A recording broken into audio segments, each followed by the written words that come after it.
Okay, we are 26 days until the shoot of this project. I'm super excited about it. I think today I want to talk about how this project came about, what inspired me, who inspired me, and how it's led to this amazing thing.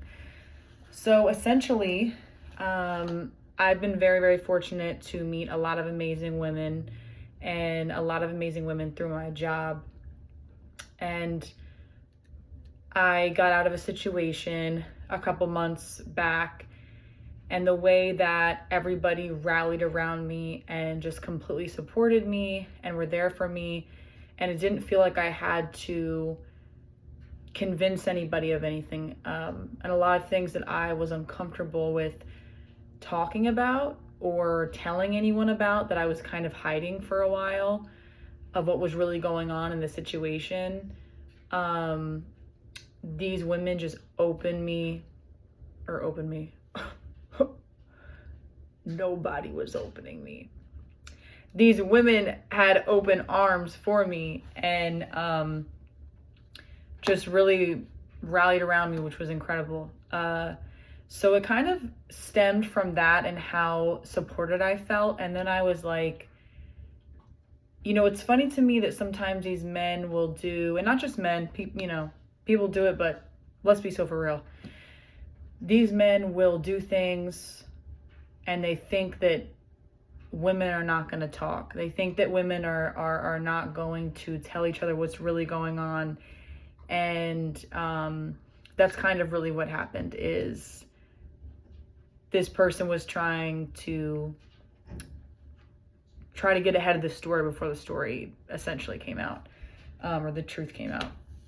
So I was just like, okay, what if there was a hotline for women to call in and, report something, report what's happening to them, gain community, gain advice, just call in and just do girl talk. And that's the thing at work, like we were just always doing girl talk.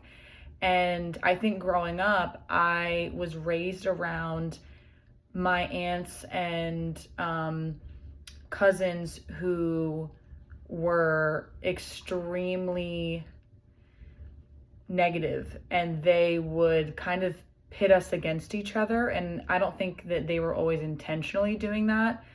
But I do also think there was a lot of intentionality behind that, because it's just a learned behavior. And that's something that I think that we as women specifically really need to be aware of. And I think that our generation is really aware of that, and we're a lot more supportive. And there's not as much competition and jealousy and all of that. So I want to share what I wrote today, just a little snippet of my 3 pages, essentially about that. But essentially what I wrote is how I thought of the concept and why it is so important to me. Is the women around me have inspired me. How Polyester magazine was a goal of writing a submission piece. How gossip became a negative connotation due to the fact that men were trying to stop women from communicating with each other. I grew up gossiping. My family, specifically my extended family, would gossip to put people down, to speak negatively.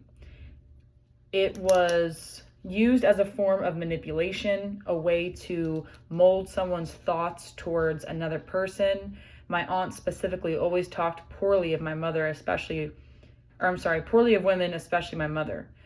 And my mom was never the type, nor was my father. Neither one of my parents pushed that kind of narrative. As I grow older, I meet new people and I see how other people don't speak poorly of others. It makes me realize how toxic of an environment I grew up in. It shows me the power behind negativity and manipulation. It shows me how easily we can fall into such a trap that separates us from each other. It creates division. And I have done that with people in my life. I have done that with people that I've dated, with my own family members, with my own siblings.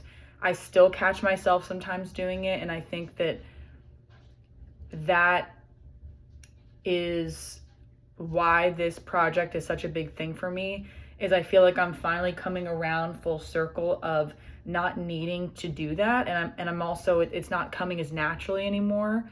It feels almost uncomfortable to talk negatively about certain people, specifically the people that I'm close to.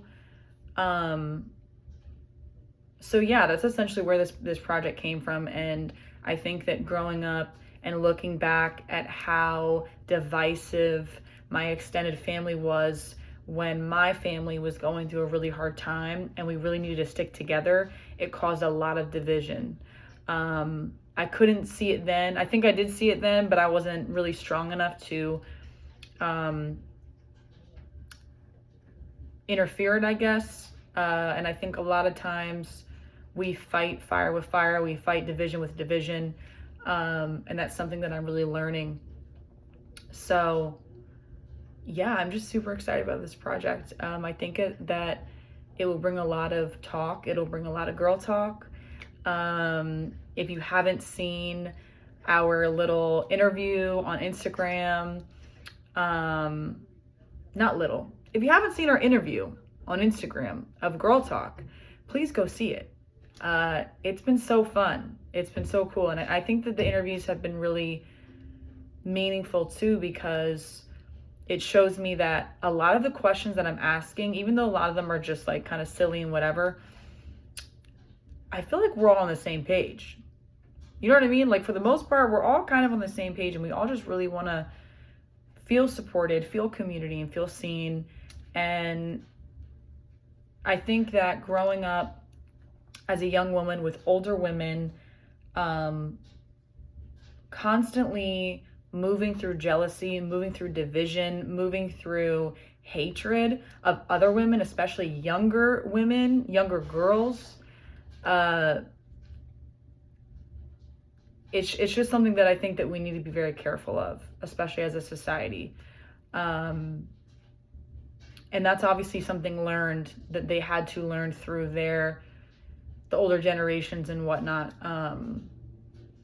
But yeah, this is for the girls, and I'm just so excited. So I'm gonna read my daily Al-Anon before we cut this off. But what's today? The 17th. So my daily read for today. My vision can be so limited. I often think that the only possible outcomes are those that I can imagine. Fortunately, my higher power is not restricted by such logic. In fact, some of the most wondrous events grow out of what appear to be disasters. But faith takes practice. Fears can loom large and I can get lost in my limited thinking. When I can't see any way out and I doubt that even a higher power can help me, that's when I most need to pray. Oh my God. When I do, my actions demonstrate my willingness to be helped, and time after time, the help I need is given to me. Today, I know that even when my situation looks bleak, I can't see any way out. Miracles can happen if I turn my will and my life over to God. I have an important part to play in my relationship with my higher power. I have to be willing to receive help, and I have to ask for help. If I develop the habit of turning to my higher power for help with small, everyday matters, I'll know what to do when faced with more difficult challenges. This is a quote. In the honor of adversity, be not without hope, for crystal rain falls from black clouds. So I just want to reiterate this one sentence.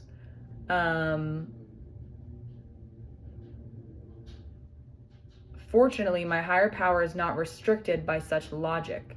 In fact, some of the most wondrous events grow out of what appears to be disasters. And to me, the separation of my immediate family through many life situations, but also through, again, division of other people in my family, that is disastrous to me. It always has been. But I look now at how much that has taught me and how I'm moving very differently, especially through my community of women, and how now what I've been going through the past year or two or however long, that I have all of these women and people that I've met who are just ride or dies and have truly, truly just supported me regardless of where I come from or what I look like, or I can be crazy sometimes. Like it really is such unconditional love. But yeah, that's what this project is just us being together and gathering and supporting each other and talking. Because you know what? Things can only be brought to light once we talk about it. Yeah. And again, these men think that we don't talk. But baby, that's all we do. Okay? Because that's how we keep an eye on y'all. We talk. We do little girl talk.